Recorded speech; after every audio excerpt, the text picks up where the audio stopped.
hujan itu tidak rata gak enak. Di sana hujan, di sini kering, kan tidak rata. Begitu juga salam, yang di depan semarak tapi yang di belakang sana, terutama ibu-ibu, kedengarannya kok belum.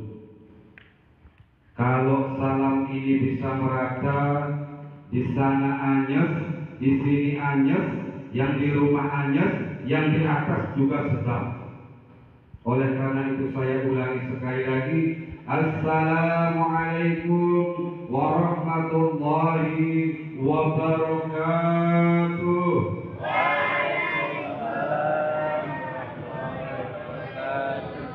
Alhamdulillah, alhamdulillah ala ni'matil iman wa ala syari'atil Islam. Wassalatu wassalamu ala sayyidina Muhammadin sayyidil anam wa ala alihi wa ashabihi ajma'in. Wa qala Allah ta'ala fi kitabihil karim, wal 'asri innal insana lafi khusri illa alladhina amanu wa 'amilus shalihat wa tawassaw bil haqq wa tawassaw bis sabr. Wa qala Allah ta'ala wa qala an-nabi sallallahu alaihi wasallam, taraktu fikum amrayni ma in tamassaktum bihima lan tadillu abadan, kitaballahi wa sunnata rasulih amma ba'du. Yang kami muliakan imam masjid dan para tokoh masyarakat Banjar Taib Singaraja Bali, bapak-bapak, ibu-ibu, semua jamaah Masjid Nurul Iman yang berbahagia. Pertama-tama marilah kita senantiasa memanjatkan puji syukur kehadiran Allah Subhanahu wa Ta'ala, karena sampai pada malam ini kita semuanya masih diberikan suatu nikmat yang sangat luar biasa. Di antaranya ialah nikmat Islam, iman dan Islam. Bahkan tidak kalah pentingnya lagi ialah nikmat kesehatan dan kesempatan, sehingga pada malam ini kita kembali bisa bertemu, berkumpul di Masjid Nurul Iman ini, yaitu dalam rangka pengajian rutinan setiap malam Rabu. Kemudian yang kedua kalinya sholawat dan salam semoga tetap terlimpahkan kepada junjungan kita Nabi besar Muhammad sallallahu alaihi wasallam yang telah mengajar kita dari jalan zulma menuju jalan terang benderang, yakni ad-dinul Islam. Hadirin semua jamaah Masjidul Iman yang berbahagia, Pak, insya Allah pertemuan pengajian rutinan setiap malam Rabu malam ini kami akan membahasnya tahun 2022, karena kemarin hari Sabtu jatuh pada hari Sabtu tanggal 1 Januari 2022. Baru 4 hari kita bersama-sama seluruh rakyat Indonesia memperingati tahun baru Masehi, yaitu tahun baru 2022. Ini kalau orang-orang politik mengatakan tahun baru 2022 ini sudah masuk tahun politik, maka saya mengisyaratkan firasah saya, tahun 2002 ini adalah tahun yang mudah memanas. Puncaknya nanti tahun 2024. Apa yang akan terjadi? Wallahu a'lam. Pokoknya berdoalah. Pokoknya berdoalah.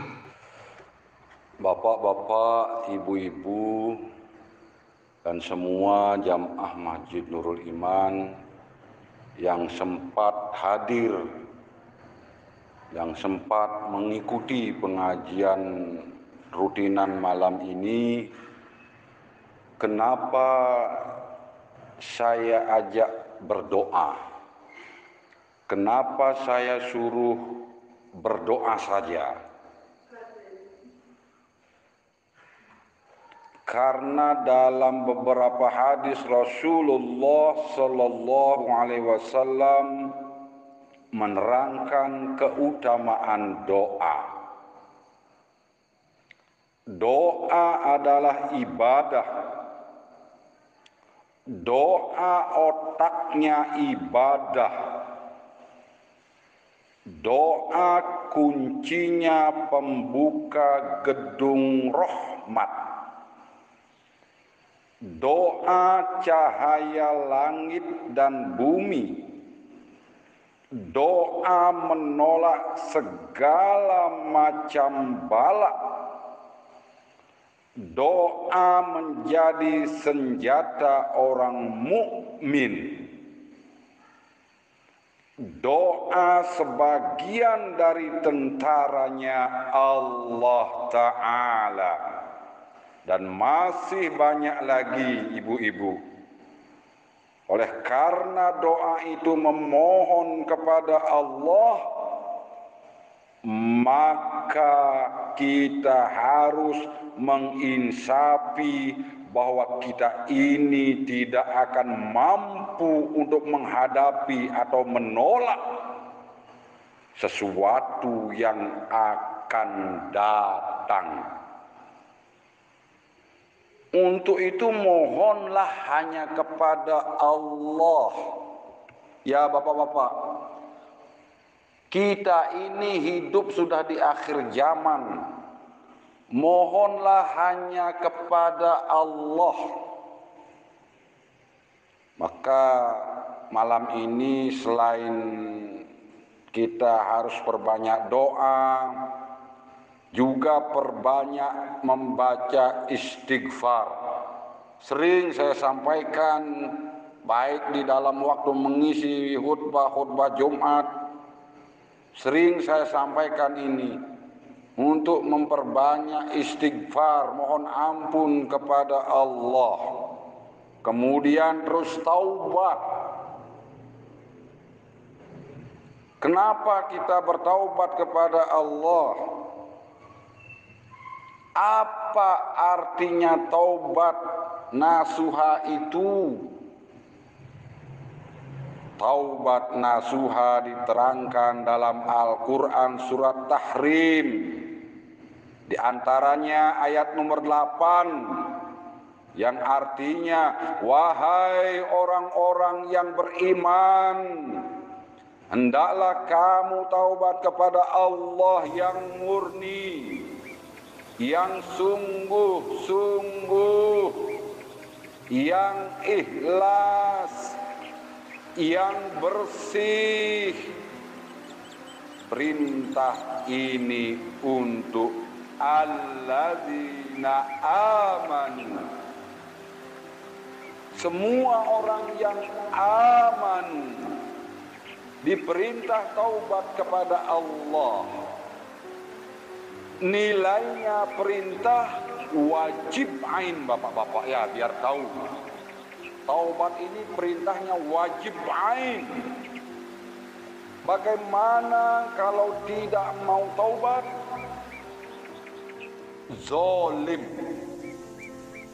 Zalim. 2 minggu yang lalu saya sudah pernah mengatakan Allah itu tidak suka kepada orang-orang yang zalim. La yuhibbuz zalimun. Dalam Al-Quran surat Hujurat diterangkan, barang siapa yang tidak mau taubat, mereka adalah orang yang zalim. Paham bapak-bapak? Ibu-ibu, paham? Itu anak-anak kalau bisa jangan bercanda ya. Serius kita ngaji malam ini. Setiap kajian harus serius. Biar masuk, biar paham.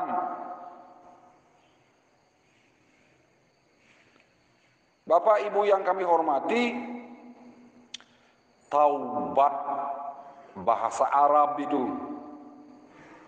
Bahasa Indonesia Kalau taubat itu di bahasa Indonesiakan, bahasa Indonesianya artinya kembali.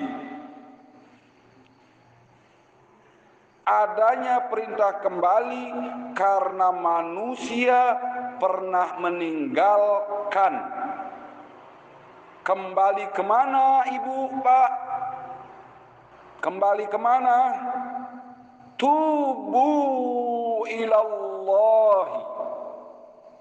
Sekali lagi saya tegaskan, tubu ilallahi, kembali kepada Allah.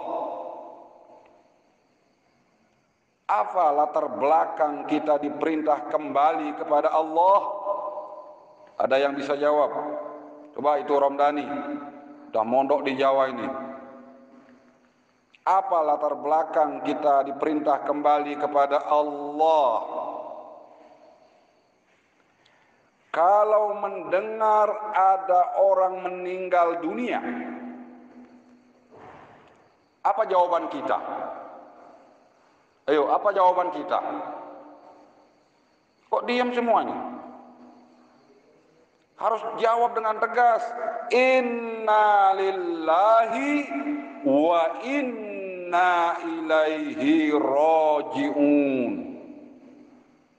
Artinya, sesungguhnya kami dari Allah, dari Zat yang Maha Suci, Maha Sayang, Maha Kasih, Maha Benar, Maha Adil, Maha Bijaksana, Maha Dermawan. Bapak Ibu, karena manusia di dunia ini asalnya dari Allah, maka pada diri kita ini pasti ada sifat mulia, benar, adil, kasih sayang, dan sebagainya. Oleh karena itu pula, kalau kita dizolimi orang lain, pasti di dalam hati menolak. Benar ya? Apa yang Bapak rasakan, Ibu rasakan kalau ada yang menzolimi, kalau orang lain menjalimi, pasti di dalam hati menolak. Kalau dibohongi orang, ayo, kalau dibohongi orang, pasti sakit hati, sakit hatinya, ya. Jangankan orang baik-baik, orang jahat sekalipun kalau dikatakan maling, penipu, hatinya akan sakit. Dihina orang pasti menolak, sebab manusia dari Zat yang Maha Mulia. Ditakaburi hatinya menolak, sebab semua manusia sama-sama dari Zat yang Maha Besar. Jadi sifat adil, benar, dermawan, dan sifat terpuji lainnya, semua itu asli dari sifat Allah Subhanahu wa ta'ala. Hanya saja kadang-kadang manusia melawan fitrahnya sendiri, tidak mau dizolimi, tapi menzolimi orang lain dan sebagainya. Menganiaya, tidak mau dianiaya. Bahkan ada satu orang menganiaya ribuan, bahkan jutaan orang. Siapa itu, Bu? Siapa itu, Pak? Koruptor. Koruptor. Ini bajingan-bajingan yang ditangkap-tangkap KPK itu sebenarnya harus dihukum mati itu. Maling uang rakyat, menyengsarakan kehidupan rakyat seluruh Indonesia. Ini para koruptor. Hadirin, bapak-bapak, ibu-ibu, jamaah hadirin, koruptor itu serigala. Saya katakan di masjid ini, koruptor itu serigala. Wujud luarnya manusia, tapi di dalamnya serigala. Dalamnya itu serigala, Pak. Dan menyalahi fitrahnya sendiri adalah dosa. Kalau dosa lalu harus gimana? Harus kembali kepada Allah. Dosa terhadap Allah, kepada diri kita sendiri, sesama manusia. Bapak Ibu hadirin yang berbahagia, ada yang sudah ngantuk? Minum. Saya sudah sediakan aqua itu. Jadi ngaji ini santai tapi serius. Sejelek-jelek manusia, Pak, sejelek-jelek manusia, Bu, adalah manusia yang tidak mempunyai musuh. Musuh manusia itu adalah hawa nafsunya sendiri dan syaitan. Al-Quran menyebutkan sesungguhnya itu syaitan adalah musuh yang nyata. Ada setan halus, ada setan kasar, sama-sama setannya. Ada setan berbentuk jin, ada setan yang berbentuk manusia. Makanya setiap membaca Al-Quran diawali doa ta'awudz. A'udzu billahi minasyaitonir rajim. Bapak Ibu hadirin yang berbahagia, waktu manusia lahir, menurut hadis diterangkan dalam keadaan fitrah, tak ada dosa kepada Allah maupun kepada manusia. Lalu apakah dengan begitu kita kemudian mohon kepada Allah di dunia dapat hidup tanpa godaan? Terus terang, Bu, terus terang, Pak, saya pribadi, ini saya sendiri tidak pernah mohon bebas dari godaan sama Allah. Tidak pernah mohon bebas dari godaan. Tapi mohon diberi pertolongan Allah dapat mengatasi godaan. Jadi kita mohon supaya bisa mengatasi macam-macam godaan.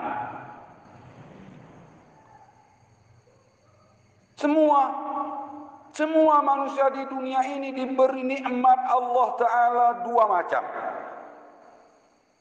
Nikmat zahir dan nikmat batin. Nikmat zahir tak terbilang banyaknya, Pak. Begitu pula nikmat batin. Nikmat batin antara lain hidup, iradat, ilmu, rasa, akal, fikir.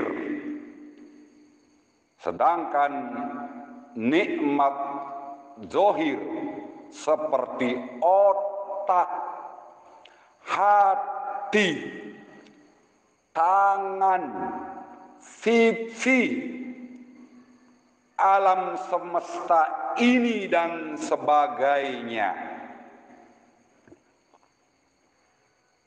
Tidak ada satupun manusia yang tidak diberi nikmat dari Allah. Tapi bapak-bapak, ibu-ibu, tidak semua manusia yang menerima nikmat. Nikmat yang diberikan itu bahkan sangat banyak. Apa yang tidak dikasihkan Allah kepada manusia? Jadi Allah itu bukan hanya Maha Pengasih saja, tapi juga Maha Penyayang. Seluruh kitab suci yang berjumlah 104 yang kita tahu, Taurat, Zabur, Injil, Al-Quran, itu yang kita tahu. Seluruh kitab suci yang berjumlah 104 kitab diturunkan sebagai bukti Maha Penyayangnya Allah, Pak.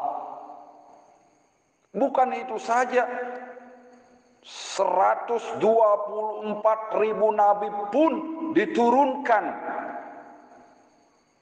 Jadi Maha Penyayang dan Maha Pengasih. Tapi kita ini tidak ada buktinya berterima kasih. Menerima nikmat-nikmat dari Allah namanya itu syukur. Nikmat-nikmat dari Allah namanya itu syukur. Terima itu pernyataan menerima. Kasih itu segala yang dikasihkan oleh Allah, namanya syukur. Apa semua manusia itu bersyukur kepada Allah? Ini pertanyaan. Apakah semua manusia itu bersyukur kepada Allah? Tandanya itu tidak ada tanda terima. Jadi diberi nikmat begitu banyak, dengan menerima nikmat itu lain. Makanya hadis Nabi menerangkan bahwa sifat menerima itu kekayaan yang tidak ada habis-habisnya. Bapak Ibu hadirin jamaah yang berbahagia, yang dimuliakan Allah, kalau kita memiliki qanaah, sifat menerima, kita akan memiliki kekayaan yang tidak akan ada habisnya. Karena tiap-tiap syukur mesti ditambahi la in syakartum la azidannakum. Jadi yang tidak syukur tidak merasa menerima. Apa syukur itu? Lagi-lagi ini pertanyaannya. Apa syukur itu, Pak? Syukur tersusun dari 3 huruf. Saya tegaskan lagi. Syukur tersusun dari 3 huruf.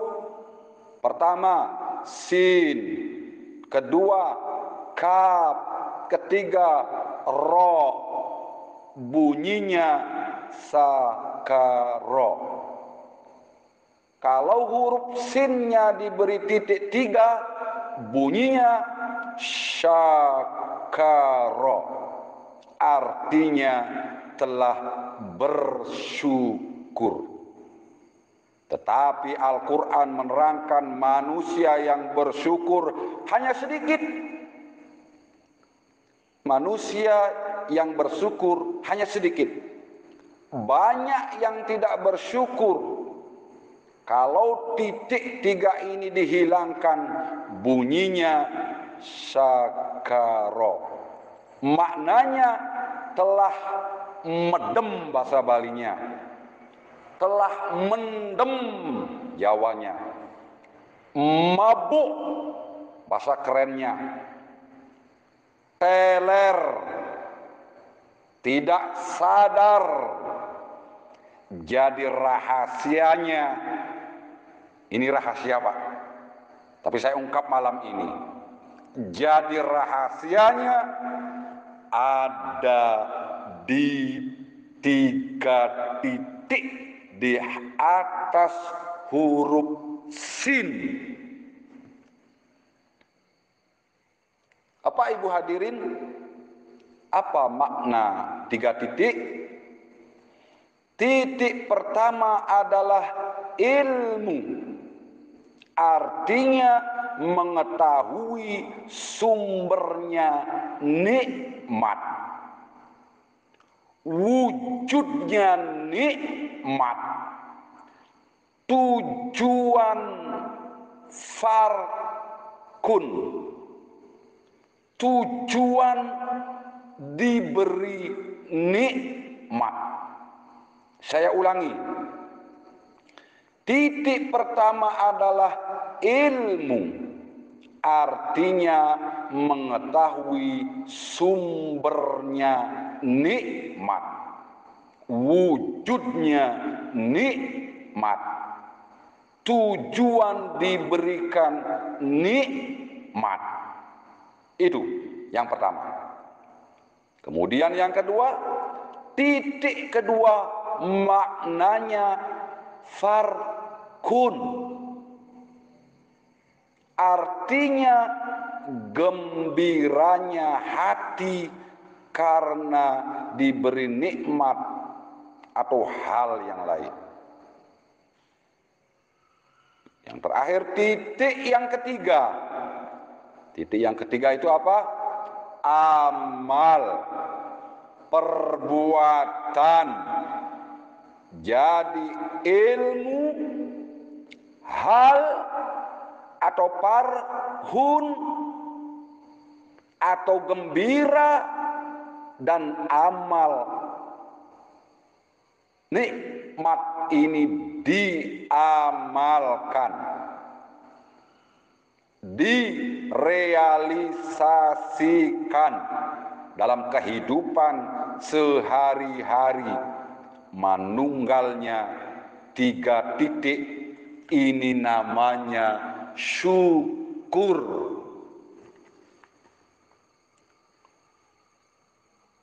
Pokok ajaran Islam ada 3 juga. Yang pertama arkanul iman. Ini anak-anak santri saya ya, sudah belajar ini. Arkanul iman jumlahnya ada 6. Arkanul Islam ada 5. Arkanul ihsan ada 1. Kalau dijumlah menjadi 12 sama dengan 3, 1 ditambah 2. Pun demikian bapak-bapak, ibu-ibu, lakon manusia di dunia ada 3. Lahir, hidup, mati.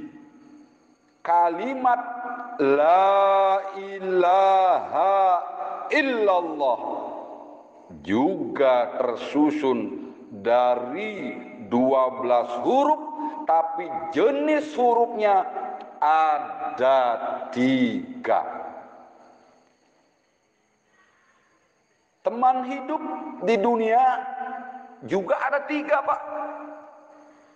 Manusia, harta benda, amal. Begitu pula yang paling dicintai, tidak boleh dikalahkan oleh yang lain, ada 3. Ingat ini ya.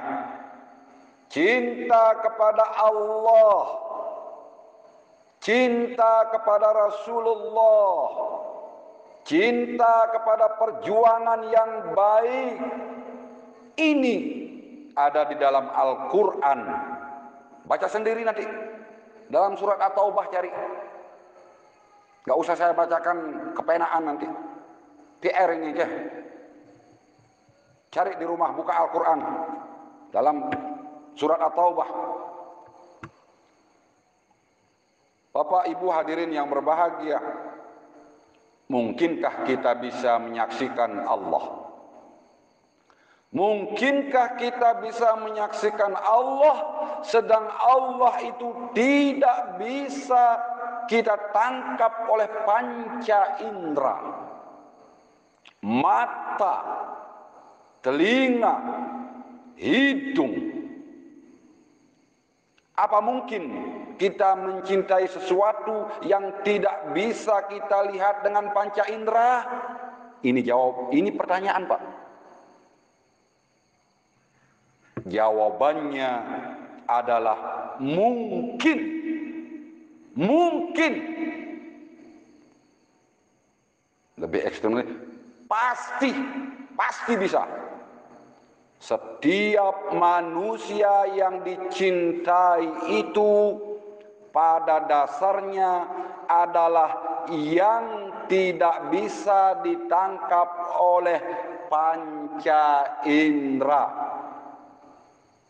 Coba bapak-bapak, ibu-ibu, semua hadirin, coba kalau kita cinta kepada anak, apa yang sebenarnya kita cintai? Ayo, siapa bisa menjawab? Apa yang sebenarnya kita cintai? Ya hidupnya itu, Pak. Ruhnya yang tidak bisa kita tangkap. Seandainya yang dicintai itu karena jasmaninya, yang cantik, yang ganteng, kalau mati jangan dikubur. Mungkinkah demikian? Bagaimanapun cantik dan gantengnya anak, kalau sudah tidak ada ruhnya, maka sudah tidak berharga lagi dan akhirnya dikubur. Pak ya, Bu ya, dikubur. Jadi cinta itu tidak terbatas panca indera saja. Oleh sebab itu hadirin jamaah Masjid Nurul Iman, jangan sampai cinta kita melekat pada lainnya 3 hal itu. Boleh mencintai lainnya, anak, istri, suami, kendaraan, dan lainnya. Tapi tidak boleh mengalahkan 3 hal tersebut. Jika cinta melebihi ketiganya, maka ancaman yang sangat menyakitkan akan datang. Oleh sebab itu kita mohonlah. Oleh sebab itu mari Pak, Bu, kita mohon kepada Allah. Malam ini mari kita bersama-sama beristighfar. Mohon kepada Allah agar kekhilafan kita yang banyak ini diampuni Allah Subhanahu wa taala. Mohon ampun ini adalah salah satu unsur taubat. Belum taubat ya. Saya terangkan sedikit di akhir ini. Saya terangkan 4 macam unsur taubat nasuha. Mohon ampun kepada Allah, menyesali diri mengapa berbuat dosa. Ini harus ada penyesalan. Cepat melaksanakan kebaikan dan berjanji tidak akan mengulangi perbuatan maksiat lagi. Kalau 4 unsur ini sudah manunggal, namanya taubat nasuha. Paham? Paham? Bapak-bapak, ibu-ibu jamaah Masjid Nurul Iman Taib Galingkas Raja Bali. Demikian pengajian rutinan malam Rabu yang dapat kami sampaikan. Semoga bermanfaat untuk kita semua. Mohon maaf atas segala kekurangannya. Billahi taufiq wal hidayah. Wassalamualaikum warahmatullahi wabarakatuh.